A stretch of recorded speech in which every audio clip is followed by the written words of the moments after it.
Bueno, ¿hay alguna pregunta? Hay algunos que no han prendido cámara, se supone que no tienen. Eh, ¿Hay alguna pregunta que me deban hacer de la clase anterior?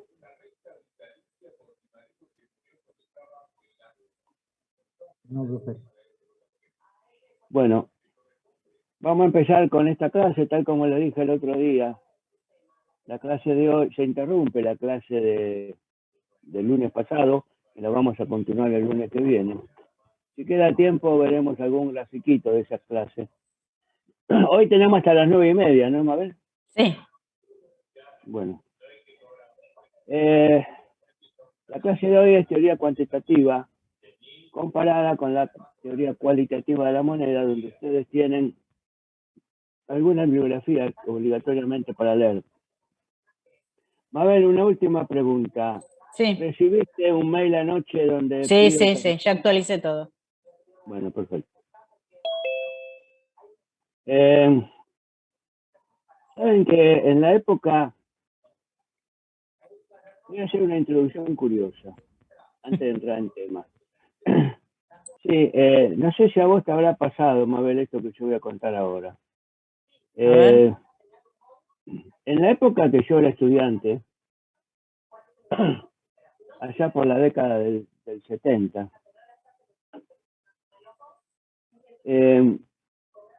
y tenía que dar una materia que se llamaba, creo que había una que se llamaba Introducción a la Economía, después estaba Microeconomía y después estaba Macroeconomía.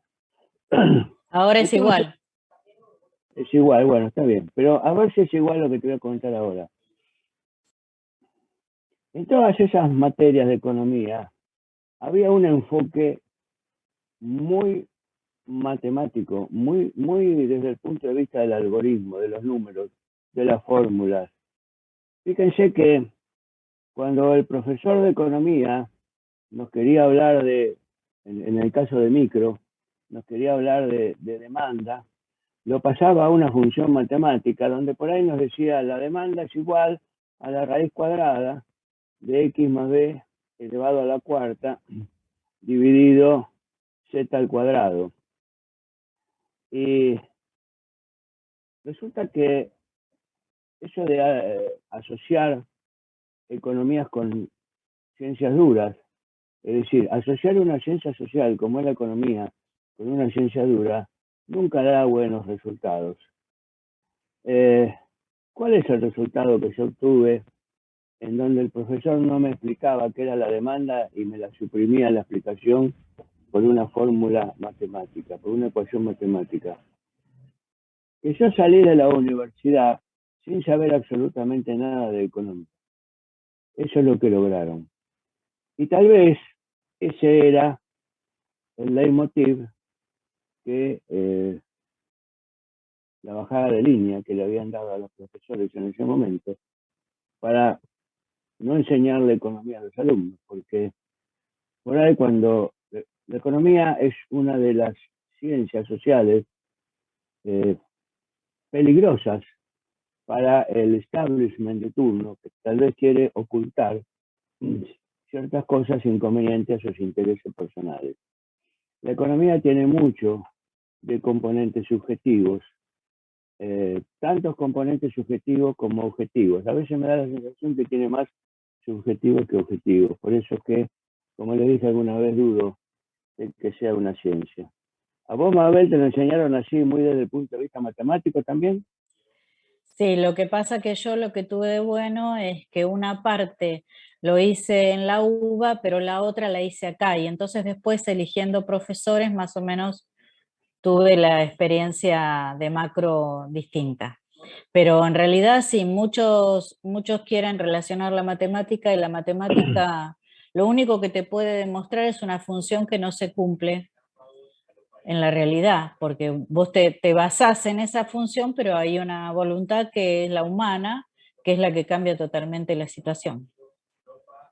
Claro, y esa función matemática respondía a un modelo económico X, pero el tema era, ¿la realidad se ajustaba a ese modelo económico? Ahí está la gran pregunta.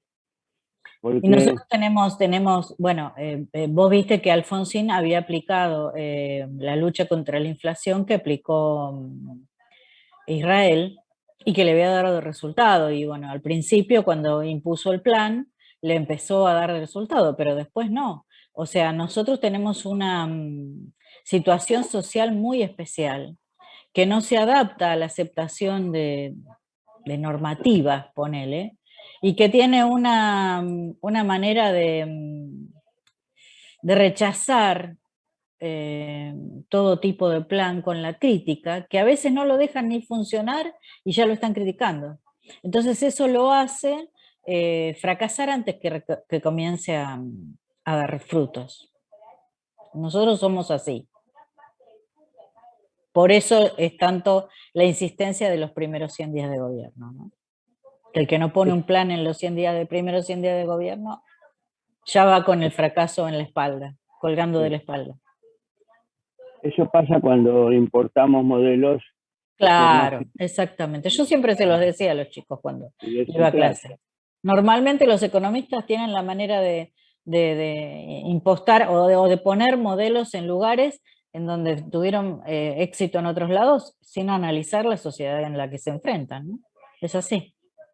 Entonces, cuando ponen esas fórmulas matemáticas extrañas, resulta que no se dan cuenta, no sé si es que no se dan cuenta, lo hacen a propósito, nunca me queda claro esa parte, que realmente es una fórmula que se queda corta para describir la realidad, porque la realidad necesita una fórmula mucho más larga. Entonces, como las variables son tantas que entran en juego en esa fórmula que quieren hacer, quieren comprender el modelo de una manera tal que pueda caber en la cabeza de ellos esa comprensión que no logran porque las variables se mueven constantemente. Fíjense que si uno quiere armar un modelo económico, tiene que armarlo de manera tal que tenga en cuenta la composición salarial, la composición intrínseca del PBI, el crecimiento del PBI, el nivel de reservas, la inflación. Hay montones de variables dentro de la economía.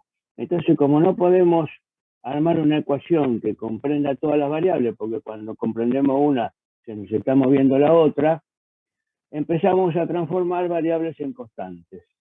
Ese es el gran error.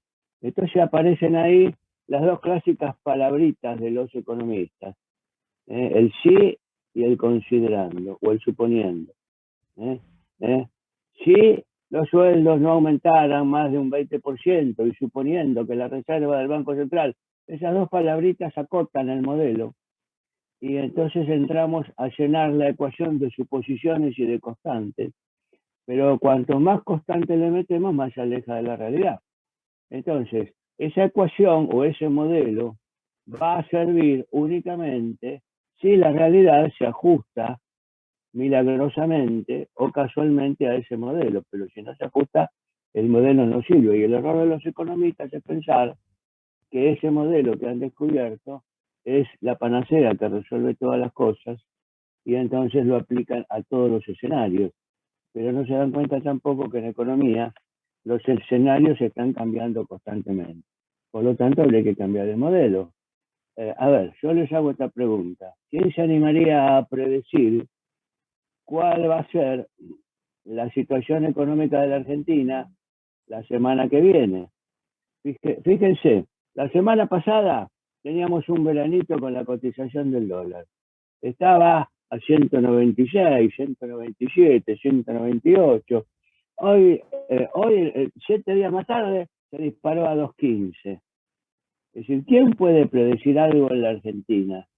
Tal vez podemos animarnos a predecir algo en Alemania, en Holanda, en Dinamarca, en países, digamos, donde la economía tiene un cierto nivel de estabilidad. Pero la Argentina, la economía argentina, es sinónimo de locura total. Y eso es porque las variables económicas son inestables debido a que no hay un plan económico que trate de fijar una pauta y que se mantenga en el tiempo. Entonces, la ausencia del plan, el plan se reemplaza por el vamos viendo. Y el vamos viendo se reemplaza por el tapar agujeros. Hoy, por ejemplo, no tenemos plan económico.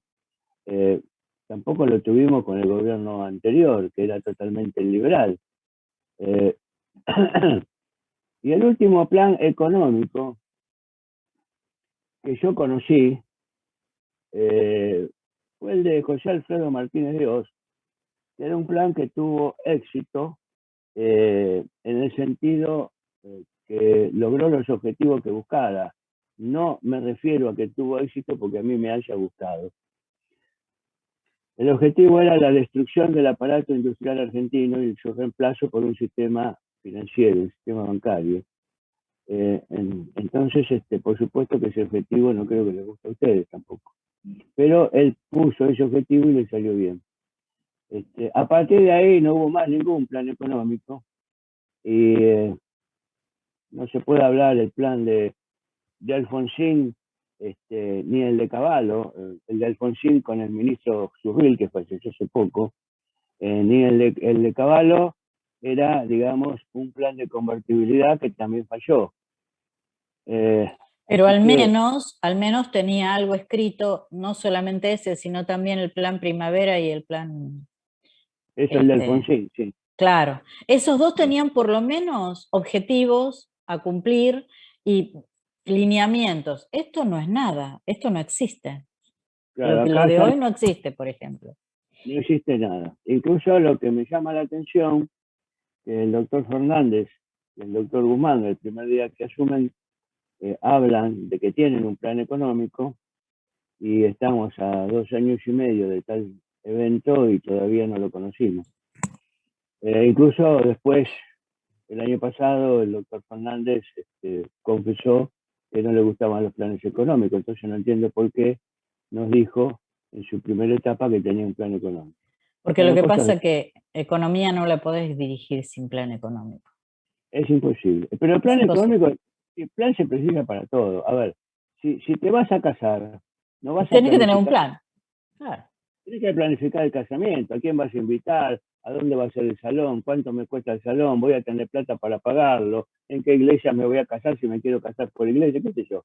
Cualquier cosa, vas a cambiar la casa, no vas a hacer un plan financiero para ver si la mudanza la podés hacer, si podés cambiar la casa, si vas a poder pagar la cuota.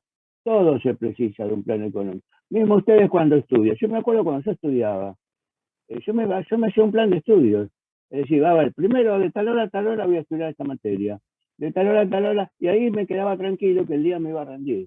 No me la tiraba a la pileta sin saber si estaba llena o estaba vacía. Con esta introducción nos metemos de lleno en la materia del día de hoy, porque tiene que ver, está relacionado, por eso hago esta introducción. Y fíjense por qué. A ver, a partir del siglo XVIII en adelante,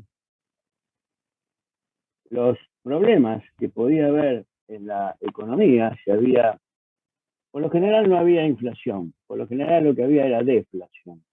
¿Por qué? Por el patrón oro. Ya nos vamos a encargar bien de explicar bien esto, cómo funcionaba el patrón oro. Entonces, si había una alza de precios, la resolvían con aumentar la tasa de interés. Y porque igual no era una alza muy grande.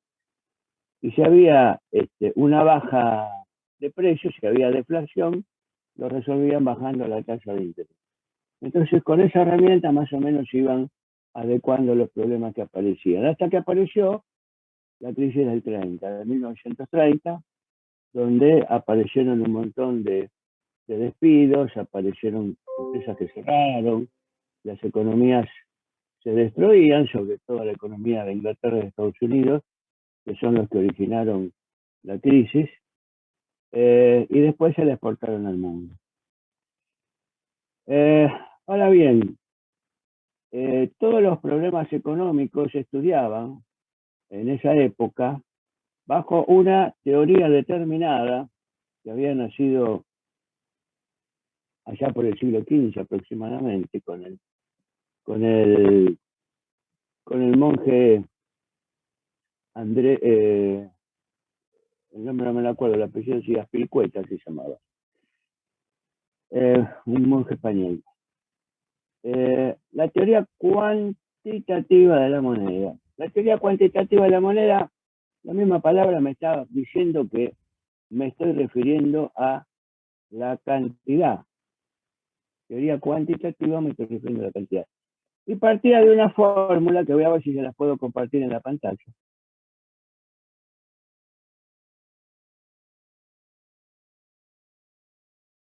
No bajé los archivos. Un segundo, por favor.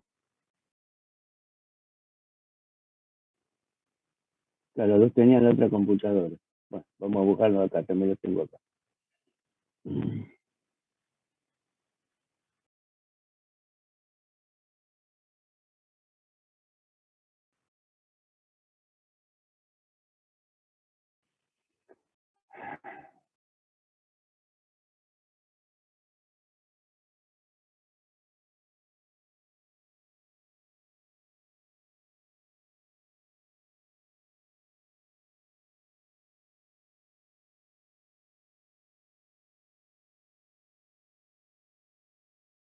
Bueno.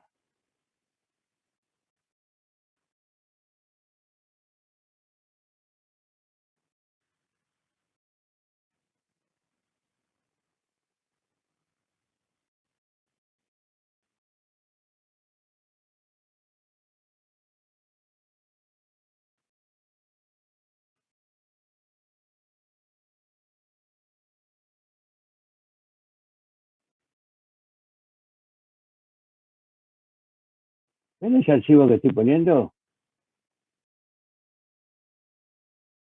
Sí, profe. Sí, se ve, se ve. Tenés que abrirlo un poco a lo mejor.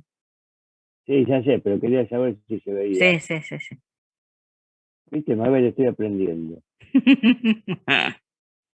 Les aclaro que la doctora Estela es la que me enseña todo este misterio del Zoom, que para mí es un misterio misterioso. Bueno, hay una fórmula, fíjense.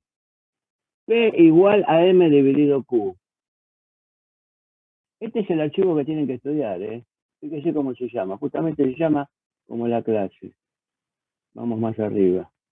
Teoría cuantitativa versus teoría cualitativa de la moneda, que es, para que ustedes no tengan que ir a comprar el libro, se lo pusimos en la web. Es un libro que escribimos con el doctor Bacareza y otros autores, donde en la parte mía, una de las partes mías es este capítulo de ese libro que se llama, el libro es De esto no se habla, la otra economía. Este es un capítulo de ese libro, ahí está. P igual a M dividido Q, donde P es precios, M es moneda y Q es bienes y servicios.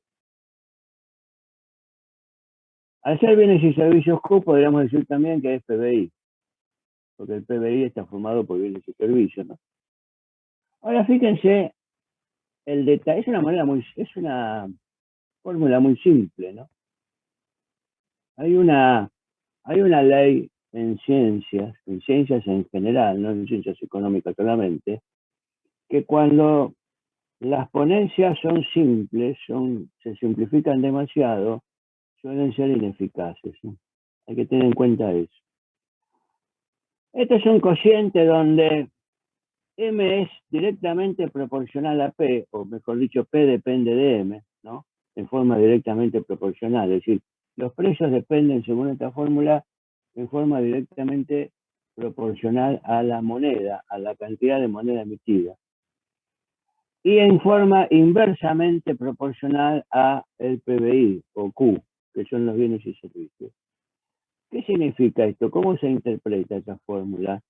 Que el crecimiento de M, el crecimiento de la cantidad de moneda, hace crecer a P, a los precios, en el mismo porcentaje.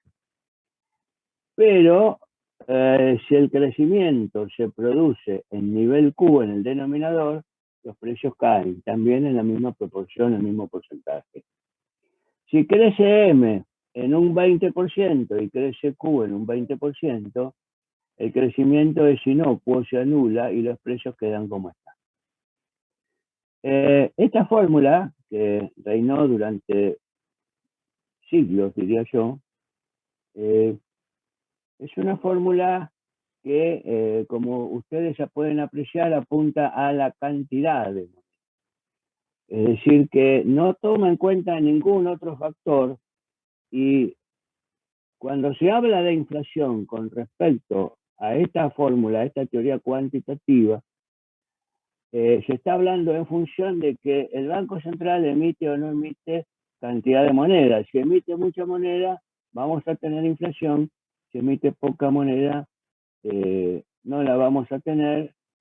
Y si no emite moneda y aparece más PBI que moneda, vamos a tener una contracción en la economía, y la contracción pasa a enfriamiento pasa a recesión, y si tenemos 3 trimestres consecutivos de baja del PBI, la recesión se transforma en depresión. Y Milton Friedman, en función de esta fórmula, creó, es decir, no la creó él, ya estaba creada, pero se apoyó en otra fórmula, que la vamos a ver, que acá está, que es M por B igual a P por T, donde M es la cantidad de moneda, lo mismo que era el numerador antes.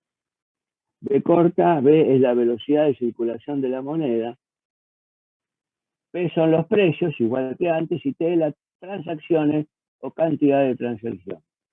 ¿Qué nos dice esta fórmula? Nos dice que la cantidad de moneda multiplicada por la velocidad de circulación de la moneda es igual a los precios de los bienes por la cantidad de transacciones de esos bienes. Ahora, ¿cómo entendemos eso de la velocidad de circulación de la moneda? A ver, se lo voy a tratar de explicar con un ejemplo. Supónganse que en un mercado de una localidad X, una feria, un mercado, puede ser, supongamos, yo qué sé, Loma de Zamora, si les gusta, concurren una serie de oferentes y también consumidores, por supuesto, ¿no? Demandantes. Entre esos oferentes hay 3 personas que las vamos a llamar A, B y C. Cada una de esas 3 personas fabrican un producto determinado y lo ofrecen en ese mercado, lo exponen para vender. Resulta que la persona A, llamada A, tiene 100 pesos en su poder y le gusta un producto que fabrica y exhibe la persona B, que también vale 100 pesos. Entonces, le compra ese producto, A le compra el producto a B, por lo tanto, los 100 pesos que estaban en A pasan a B. Pero está aquí que a B le encanta un producto y lo quiere comprar que tiene C, la empresa C, que está al lado, en el stand de al lado. Entonces, los mismos 100 pesos que A le pasó a B, B se los da a C para comprar el producto que vende C. Pero además, fíjense qué curiosidad, que C ya tiene los 100 pesos en su poder, pero le gusta un producto que vende A. Por lo tanto, se lo compra. Entonces, el mismo billete, no otro, el mismo billete que A le pasó a C al comprarle su producto, perdón, que A le pasó a B, que B le pasó a C, el mismo billete C se lo devuelve a A, que sí que pegó toda la vuelta el billete. ¿Qué significa esto? Que hicimos operaciones por valor de 300 pesos utilizando un solo billete de 100 pesos. No precisamos emitir 3 billetes de 100 pesos. Con un solo billete de 100 pesos pudimos hacer operaciones que equivalen a 300. Esto se llama velocidad de circulación de la moneda. Y está dada por una fórmula especial que es al revés, es exactamente al revés de la fórmula que vimos en la clase pasada cuando hablamos de monetización. ¿Se acuerdan que en la clase pasada nosotros dividimos el M2 dividido PBI? Bueno, acá tiene que ser al revés, PBI dividido M2. Si hacen ese cociente PBI dividido M2, le va a dar la cantidad de veces que una moneda circula en una región o en un país en un momento determinado. Entonces, Milton Friedman, que se apoyó en esta ecuación, fundó una nueva escuela económica que se llamó el monetarismo. Y la definición fundamental o la propuesta fundamental del monetarismo es que la causa excluyente de la inflación era la emisión monetaria por parte del Banco Central.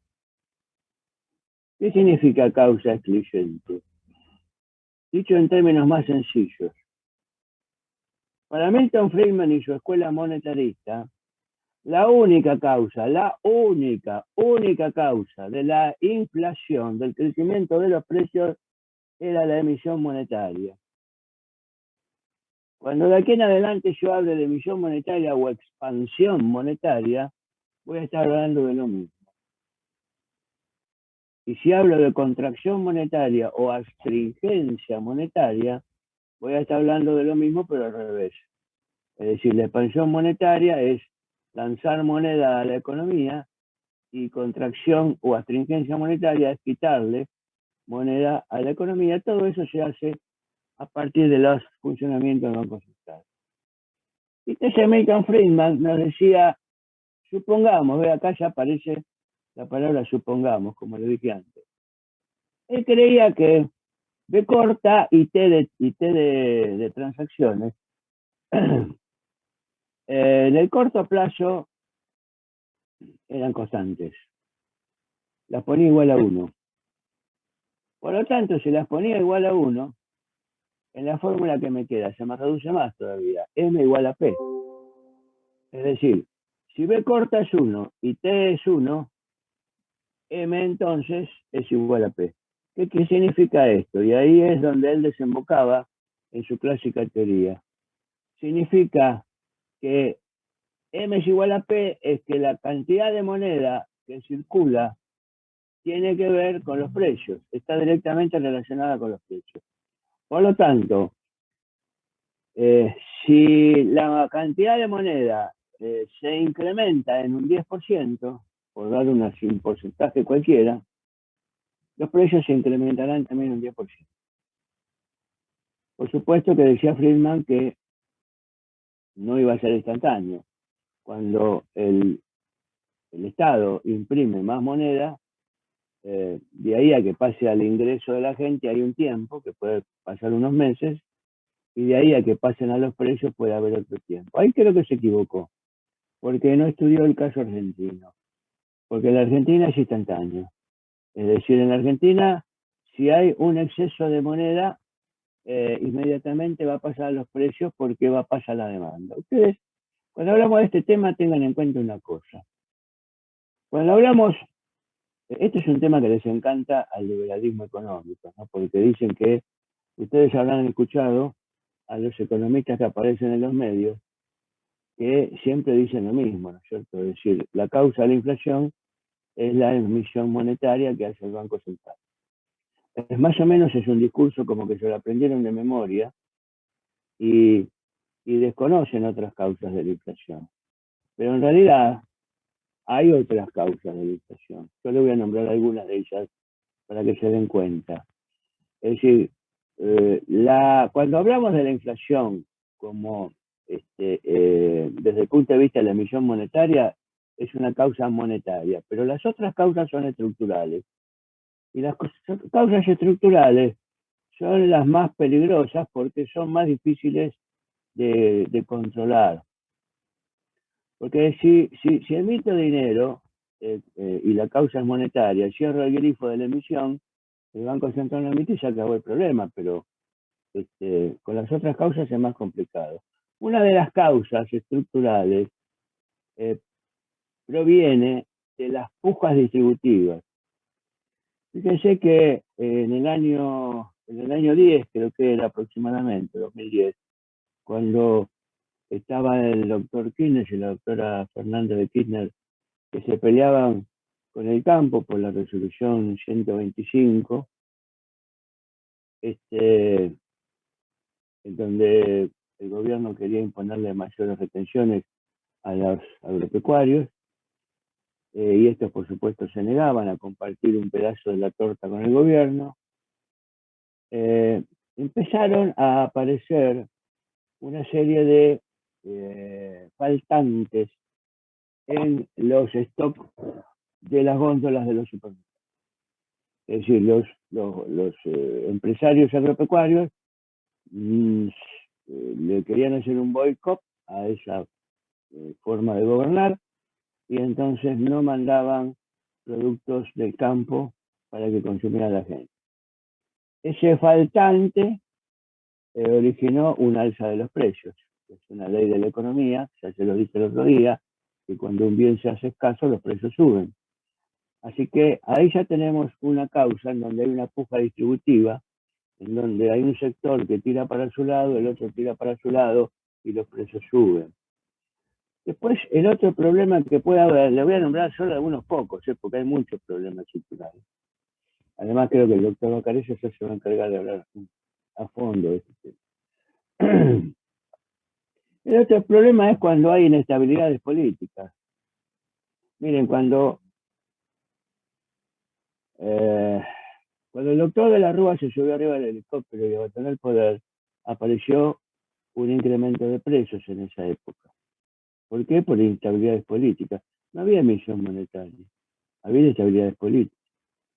Hoy tenemos inestabilidades políticas.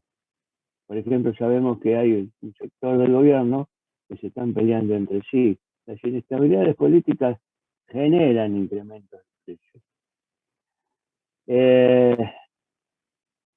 El otro tema es cuando hoy, por ejemplo, tenemos la guerra en Rusia con Ucrania, ¿no es cierto? Y Rusia es un gran proveedor de gas. Y como consecuencia de esa guerra, el gas aumentó de una cifra que estaba muy baja a una cifra ahora que está muy alta. Entonces, eso generó inflación internacional, porque a nivel internacional el gas se paga en dólares. El gas cuesta más caro, la Argentina es importadora de gas, entonces tiene que pagar más caro, pero si se importa gas y se paga más caro, eso se traslada a precios, y eso también es inflación, y ahí no hay emisión monetaria. Fíjese que no siempre la emisión monetaria genera inflación. Yo quiero que se entienda bien lo que estoy diciendo. Yo no estoy diciendo que la inflación monetaria no genere que la emisión monetaria no genera inflación. Lo que digo es que la emisión monetaria en sí misma no la genera. Lo que la genera es el traslado de esa emisión a la demanda en la medida en que la oferta no esté preparada para absorber esa cantidad de dinero que se está lanzando al mercado. ¿Sí? Por ejemplo, el Banco Central imprime dinero, ¿no? Supóngase que lo larga de alguna manera, lo vuelca a la economía. La gente toma ese dinero. Si la gente ahorra ese dinero, no genera inflación monetaria. Si la gente en lugar de ahorrar, utiliza el dinero para consumir, y ahí se tiene que dar la otra condición. Si utiliza el dinero para consumir, pero la cantidad de bienes y servicios producidos puede soportar ese exceso de dinero, entonces no genera inflación. Pero si la cantidad de bienes y servicios no puede soportar, no puede absorber esa cantidad de dinero, ahí aparece la inflación. Esa es la forma correcta de interpretar el problema inflacionario. Entonces, resumiendo, para la teoría cuantitativa de la moneda y para su derivado natural, que es el monetarismo de Milton Friedman, la escuela monetarista, la inflación tiene una única causa reconocida, que es la emisión monetaria. Ya nos vamos dando cuenta que está equivocado. Estaba equivocada la teoría cuantitativa y estaba equivocado Milton Friedman con su escuela monetarista. Y ahora fíjense en esta fórmula. M por B igual a P por T. Friedman nos decía que era la panacea que resolvía todas las cosas de la economía. Y yo me pregunto, ¿Dónde está la tasa de interés en esta fórmula? Yo no la veo. ¿Alguien la ve? ¿Dónde está el componente especulativo del que tanto nos hablaba John Maynard Keynes? Tampoco se ve. ¿Dónde están las influencias del comercio exterior? Las importaciones, las exportaciones, tampoco aparecen. Entonces me parece que esta fórmula, al ser tan reducida y al transformar, como dije al principio de la charla, muchas variables en constantes, no responde a la realidad. Nos está acotando la realidad, y cuando la realidad se desdibuja tanto, deja de ser realidad para transformarse en un simple modelo que de dudosa utilidad práctica. Entonces, a partir de esto, Milton Friedman su teoría monetarista la lanzó en la década del 50, 1950. Pero 30 años más tarde, en el 80, aparece un economista argentino que daba clases en Harvard, el doctor Walter Beberaya Lente. Este economista estableció una teoría que no sé si llamarla contraria, pero sí que regulaba la teoría cuantitativa de la moneda. Digamos que a la teoría cuantitativa de la moneda le daba un enfoque distinto. No la eliminaba por completo, pero sí le daba una interpretación distinta, modificando algunas partes de la vieja fórmula. Este señor fue muy combatido al exponer su teoría cualitativa de la moneda, porque es una teoría que va en contra de los intereses liberales de aquella época, el año 1980, cuando él establece la teoría, y intentó en la Universidad de Harvard, habló con el decano, con el rector, y le salieron con la excusa de que no tenían el dinero para publicar su libro. Él hizo un libro que se llama Teoría Cuantitativa versus Teoría Cualitativa de la Moneda, y cuando quiso introducir su nueva teoría en un congreso de economía, le dijeron que ya los cupos estaban adjudicados y que no había lugares, y le ponían trabas porque no querían que se expusiera esa teoría. Después, en Estados Unidos no pudo publicar su libro, tuvo que ir a Madrid, a España, a publicar. Volvamos a la fórmula anterior. P igual a M por Q. Walter Beberaya Lende nos decía, yo no es que le reste importancia a la fórmula cuantitativista, que es esta que están viendo ustedes en la pantalla. Pero más importante es hacia dónde se dirige el dinero, el destino del dinero. De ahí aparece entonces el cambio de teoría. En lugar de cuantitativa, él la pasa a llamar cualitativa. Al llamarla cualitativa me está hablando de la calidad que tiene que tener el dinero. Calidad en el sentido del direccionamiento que tiene que tener el dinero. ¿A dónde va a parar el dinero? ¿Cuál es el destino del dinero? Porque si el destino del dinero es a sufragar gastos del Estado, que es improductivo, como estamos viendo en la economía actual desde hace 2 años y medio en Argentina, no nos asombremos que tengamos inflación. Inflación monetaria, inflación monetarista, inflación de demanda que no puede ser absorbida por la oferta de bienes y servicios, habida cuenta de que la industria argentina comenzó su destrucción con las políticas del 24 de marzo del 76, con el plan Martínez de Oz, como lo dije antes, con el plan Martínez de Oz, William Walter Klein, Domingo Cavallo, etc.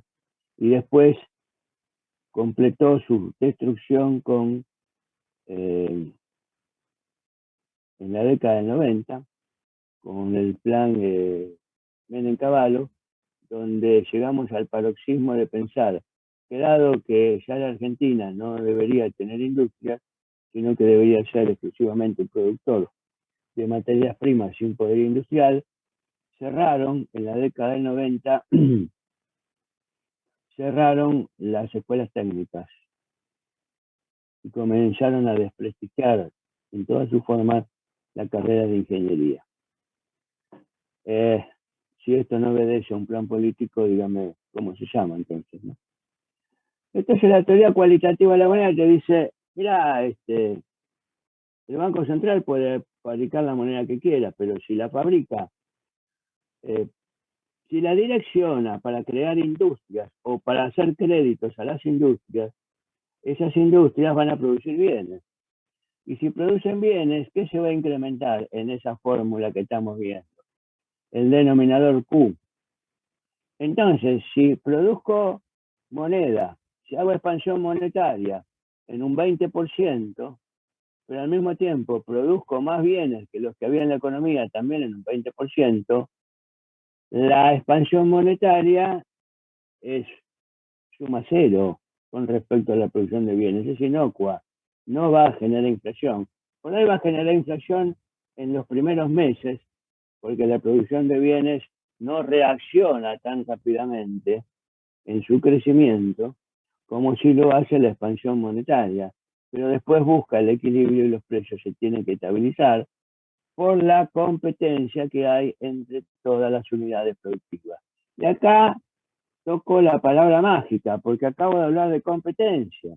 Y la competencia es lo contrario a la concentración del capital. Hoy en la República Argentina, con motivo de las políticas aplicadas por el gobierno militar, como lo dije antes, a partir del 24 de marzo del 76, y después por el gobierno de la década del 90, la contracción económica en Argentina se hizo terrible, en donde se desnacionalizaron las empresas argentinas, se vendieron al exterior, incluso se privatizaron las empresas públicas. Entonces, la concentración de la economía no genera inflación. Acuérdense lo que le explicó el doctor Bacareza el primer día de clase. Habló de este tema, yo me acuerdo.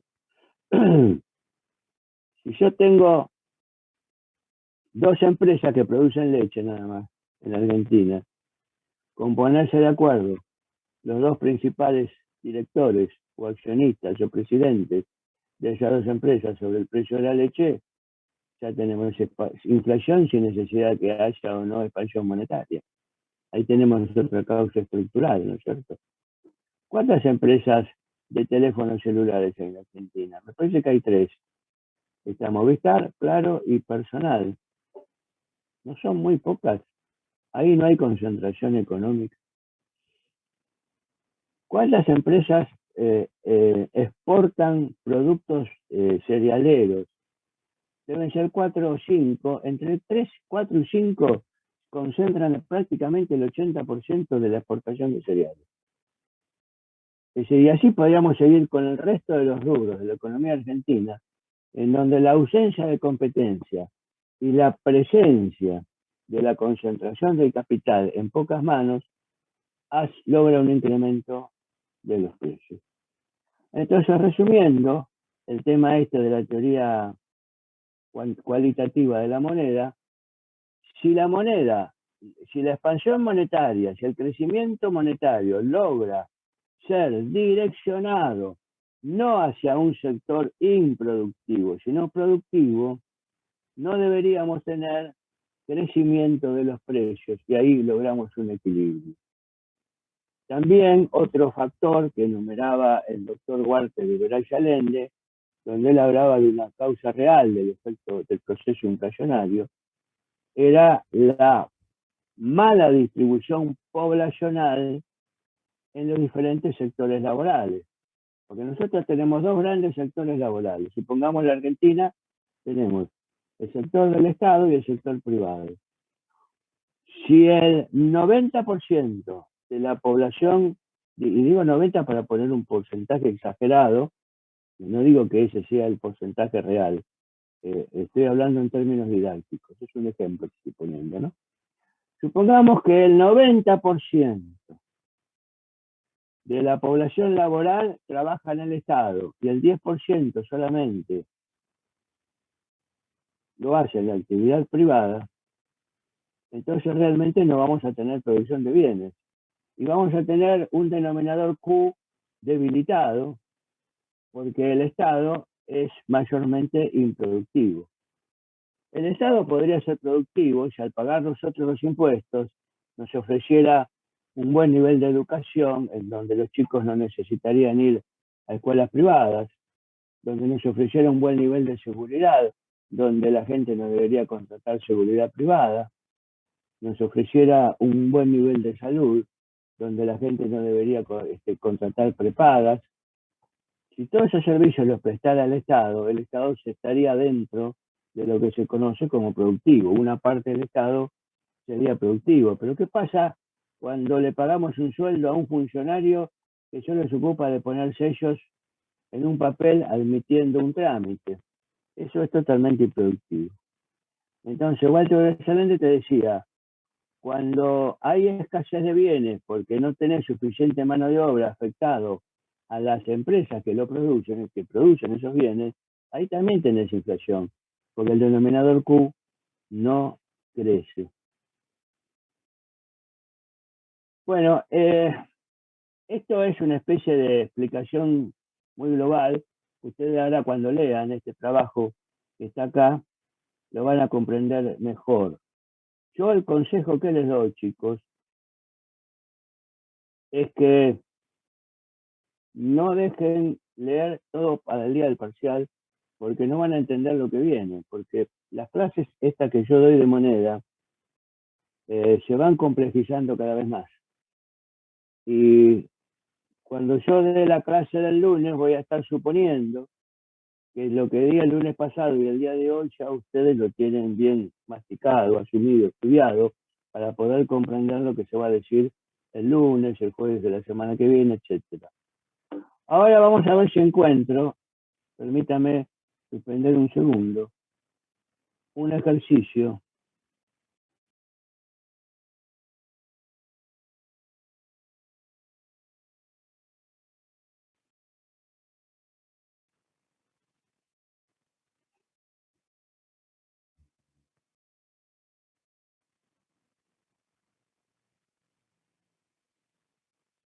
Bien, vamos a sacar esto. Compartimos pantalla con... Ahí está. Miren, esto lo tienen ustedes, pero vamos a analizarlo ahora. Planteo un caso práctico. Los alumnos deberán pronosticar el futuro de la economía de un país de acuerdo con los siguientes condicionamientos. Supóngase que me acaban de nombrar, cambió el gobierno, al profesor Ragonesi lo acaban de nombrar ministro de Economía. Y yo nombro a todos ustedes, los nombro mis asesores. Y entonces, cuando yo asumo el gobierno, en lugar de pedirme a mí un plan económico, me dan estos 9 puntos y me dicen, mire, el plan económico que usted va a desarrollar tiene que responder a estos 9 puntos. Vamos a leer estos 9 puntos, a ver qué se trata. Punto 1, altas tasas de interés.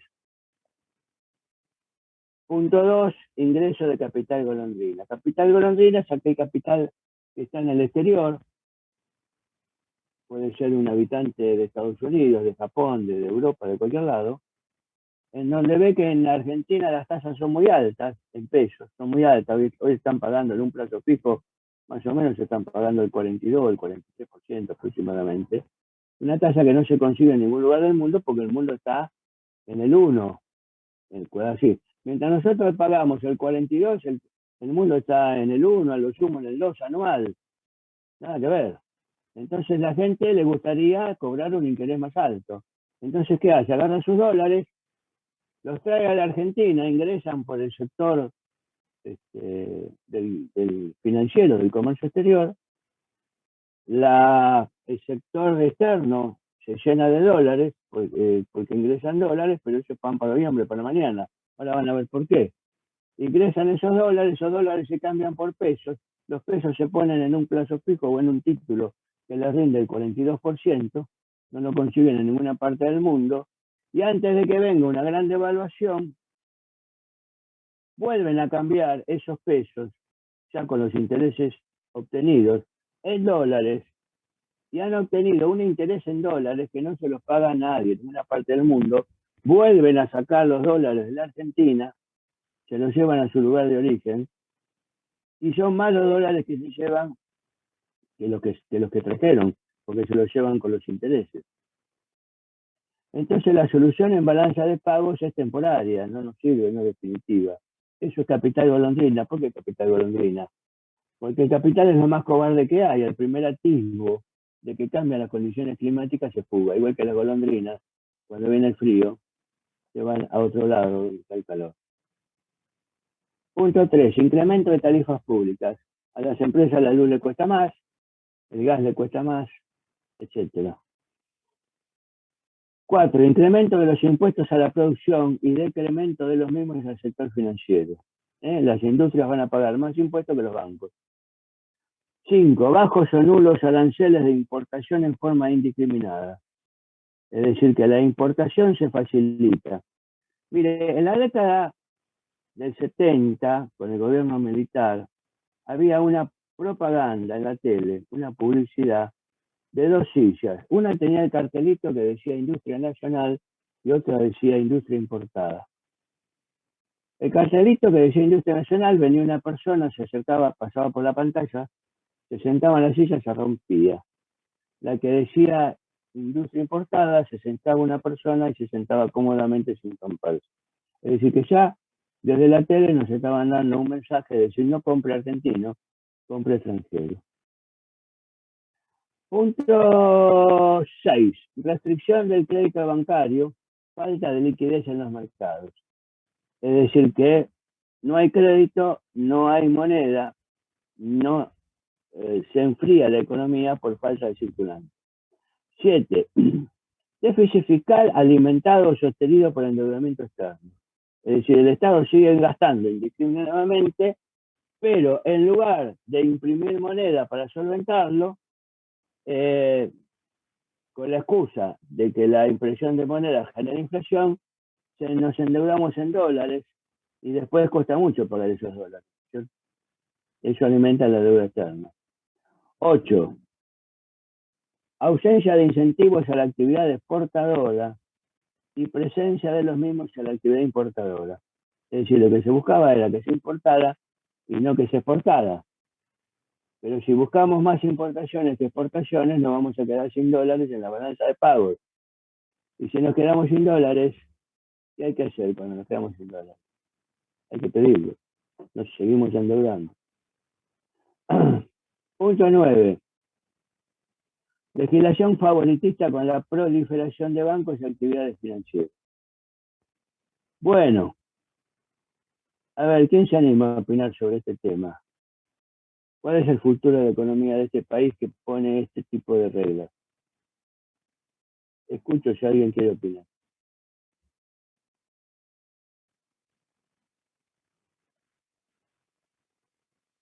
Y primero que casi que ni se va a alentar la inversión en capital productivo, ni tampoco la producción de bienes, y se va a destinar más a la inversión financiera. Ajá, muy bien. ¿Qué Y después, problema? y Perdón, después, sí. nada, el otro problema que se me ocurre es también el desbalance en la balanza de pagos.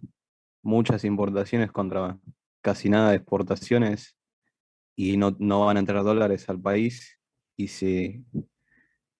y encima la deuda también va como a incrementar el problema. Nos vamos a endeudar más, ¿no es cierto? Bien, ¿alguien más quiere opinar?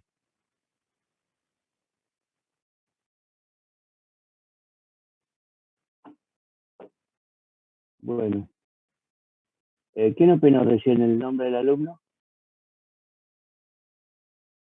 Yo, profe Gonzalo. Gonzalo. Bueno, está perfecto, Gonzalo, está perfecto. Es así nomás. Miren,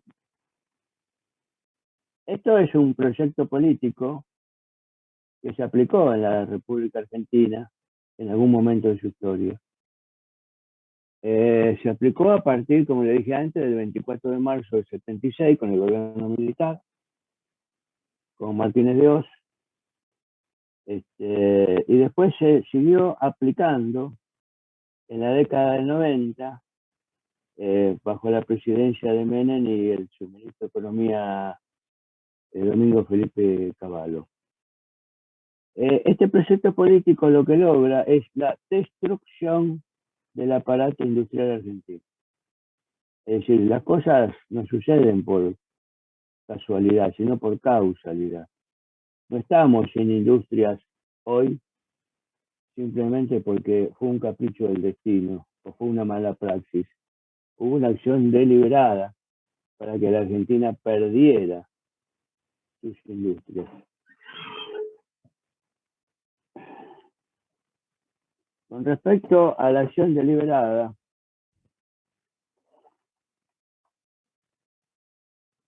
a ver si encuentro algo. Acá está. Fíjense si esto no obedecía a un proyecto político ya preparado, ¿no?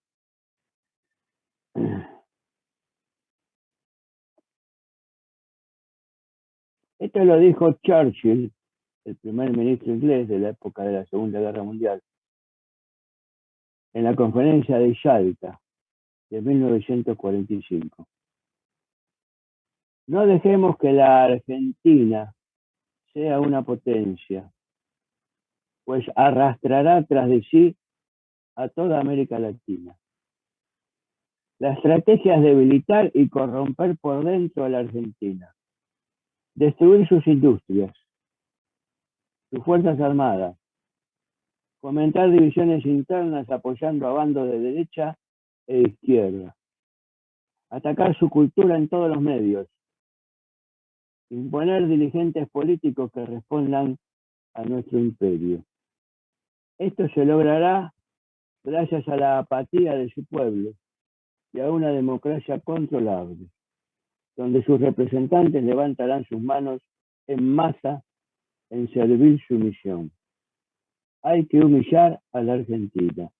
Esto lo dijo, repito, Winston Churchill en la conferencia de Yalta de 1945. Entonces, como ven, había un plan preparado en donde solo se necesitaban algunos argentinos irresponsables que nos sometieron a ese plan que estaba preparado. Argentina ha perdido sus industrias en esa época y hoy todavía no las ha logrado recuperar. Y el problema más triste de todo es que todos los gobiernos que vinieron después no se preocuparon por volver a tener un país industrial. Y entonces a la industria siempre se la ha castigado con mucho impuesto y con una legislación que todavía viene desde la época, en algunos casos, desde la época de Martínez Dios, lamentablemente. Bueno, ¿hay alguna pregunta de todo lo que vimos hoy? Profe. Bueno, entonces como nos quedan 15 minutos nada más y es poco tiempo, yo diría que suspendamos ya la clase y nos vemos en forma presencial el lunes que viene. ¿Les parece bien? Doctora Estela, acá damos por finalizada la clase de hoy. Perfecto, muy bien. Que pasen un buen fin de. Buen día Chao, para profe. todos. Chao. Hasta luego. Chao, profe, buen fin de. Buen fin Ah, de. bueno.